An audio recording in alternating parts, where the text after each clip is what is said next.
Are you ready to be a winner?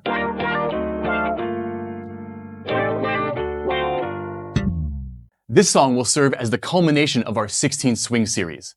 The coordination demands are way up there on this one. If you can play this song, you've got a very good handle on this style. In this video, we'll break down a couple of the harder grooves and fills, and we'll revisit our favorite coordination builder, the grid. The grid.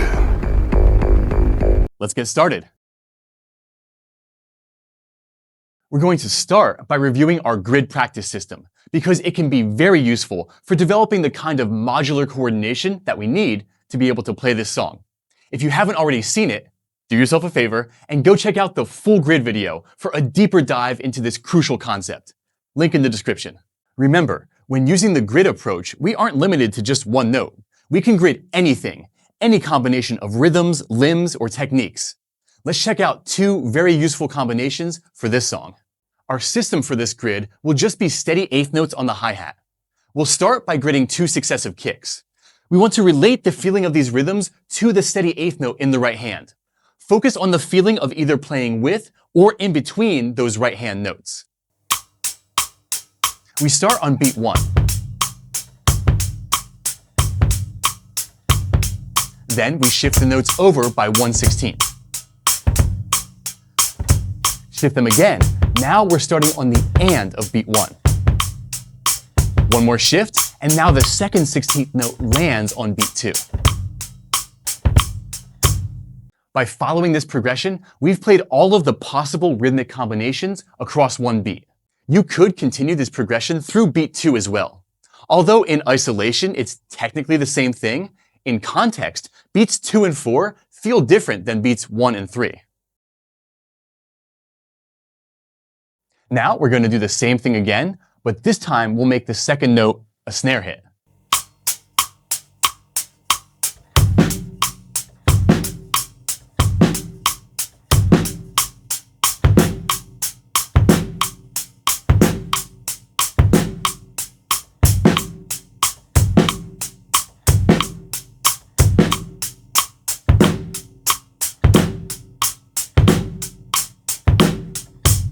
Although we don't use every one of these combinations in this song, if you want to be thorough about developing your coordination, don't skip any steps. And if you're looking for more ideas to plug into this grid, another great combination for this song and style would be reversing the order of notes, snare-kick instead of kick-snare. Now that we've developed our coordination, let's apply it to some grooves in the song. We'll start by isolating bars 5 and 6.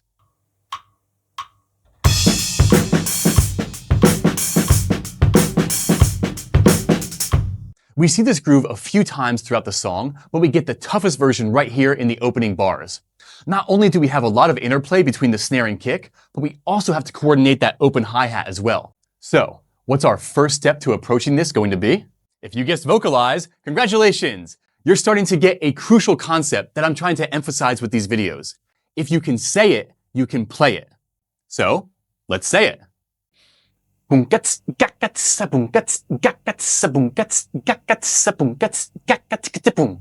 might get tongue-tied at first here. It is a lot to say. If you're having trouble putting that all together at tempo, slow things down first. The most important thing is being comfortable and building the right feel and flow. Once we have that, it's much easier to speed things up again. Now, let's break it down beat by beat. Take just one beat. Vocalize first, then try to play it.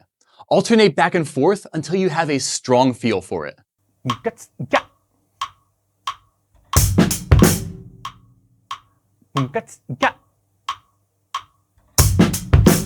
Now, the next beat. Same process. Vocalize first, then play. It may help to omit the open hi-hat at first, and then add it back in as you feel comfortable.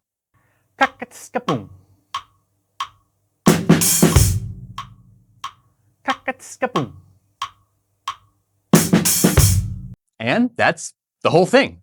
If you look closely, you'll see that this groove is just those same two beats repeated a few times. So let's build up our repetitions. Try just one rep first, and then leave some empty space at the end of the bar.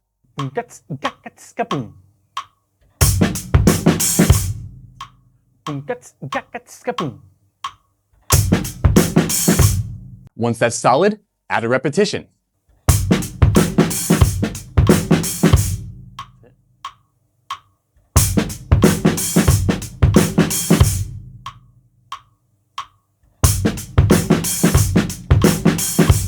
If that's too much, you can start by adding just one extra beat.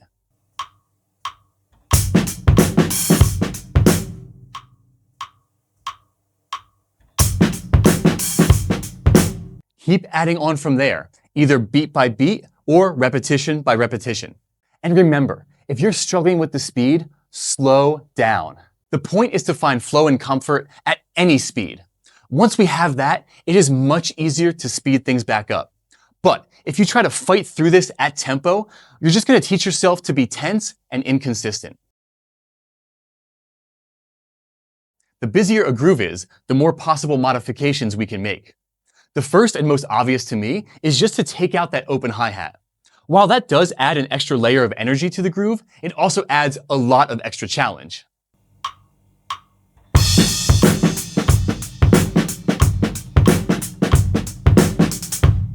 If you want to keep that element, my next suggestion would be to remove the ghost notes in the snare.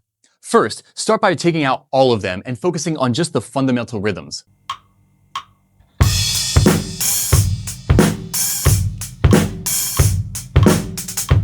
Then, you can experiment with adding some ghost notes back in until you reach your limit of comfort.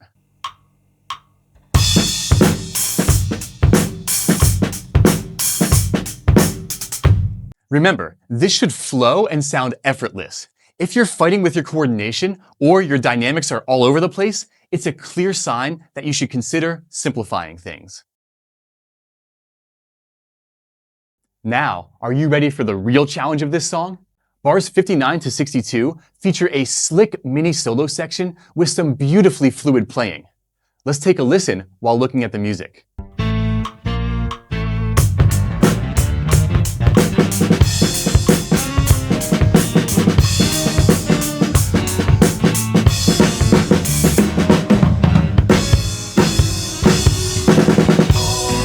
That triplet interplay between the kick and snare is the crux of the challenge here. We're going to isolate just that beat, but first, let's start by isolating beat 4 of bar 60. This beat uses the same rhythm, but we stay on the snare instead of moving between the snare and kick. So this will be an easier place for developing the feel of this rhythm. Before we begin, remember to start this at a tempo where you can be comfortable and successful. You don't need to learn this at tempo, and most of you probably shouldn't. Slow it down, make it comfortable, and then speed it up. First, let's take out that extra snare note and focus on just the underlying swing rhythm.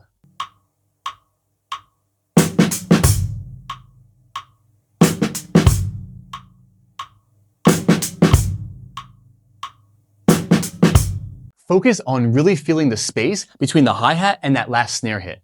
Then, just try to fill in that space. Focus on the feeling rather than trying to count everything out.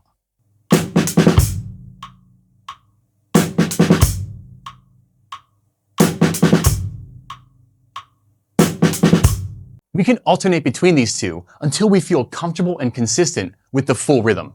Then, we'll apply the same approach to the beat before this, beat 3 of bar 60. First, take out that extra snare hit and focus on the underlying 16th swing. Focus on placing that kick note at the right time.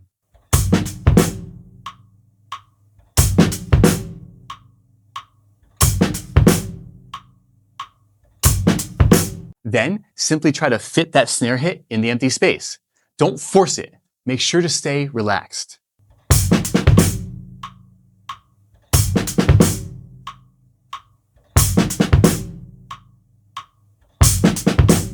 Once you can play both of these consistently, separately, then try to connect the two beats, using the same approach.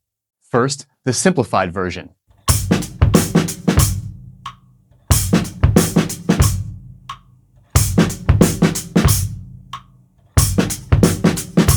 And then, the full version.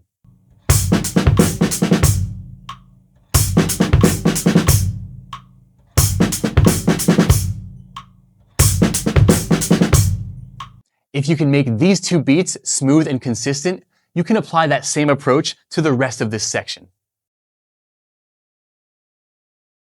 If you're struggling with this, don't feel bad. You are certainly not alone. So, how can we simplify this to make it playable while still preserving the overall feel? The first way would be to drop those extra snare notes on the triplets. Yes, this will lose some feel, but will still preserve the overall 16th flow.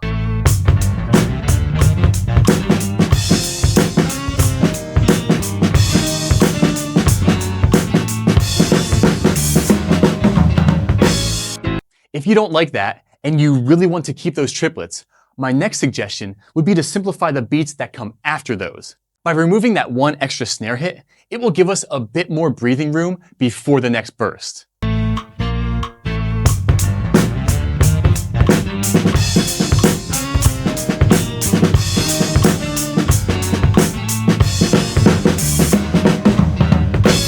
Both of these options are still very musically appropriate, while being much more approachable than the full version. Let's finish things off by talking about bar 62. After all the work we just did to make bars 59 to 61 flow smoothly, we want to be sure to finish it off well. We can see that there's some interplay between the snare and kick here, as well as a lot of hand movement around the kit. But if we start by keeping the hands on one surface, we can focus on the basic sticking and hand-foot coordination. Let's first put that sticking on the snare, or even on the pad. Just focus on the flow of the hands and those couple of extra kicks.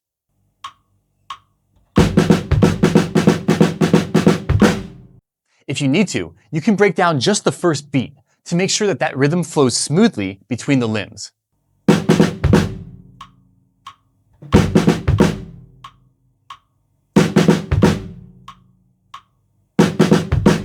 From there, beats 2 and 3 are just alternating hand strokes.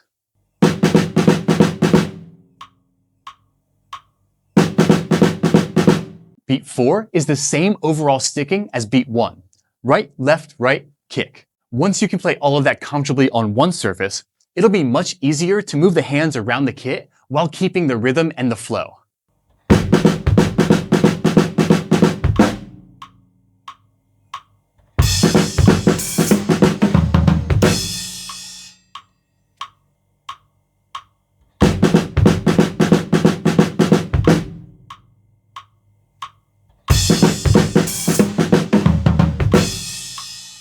You can take this same approach with all the other fills in this song.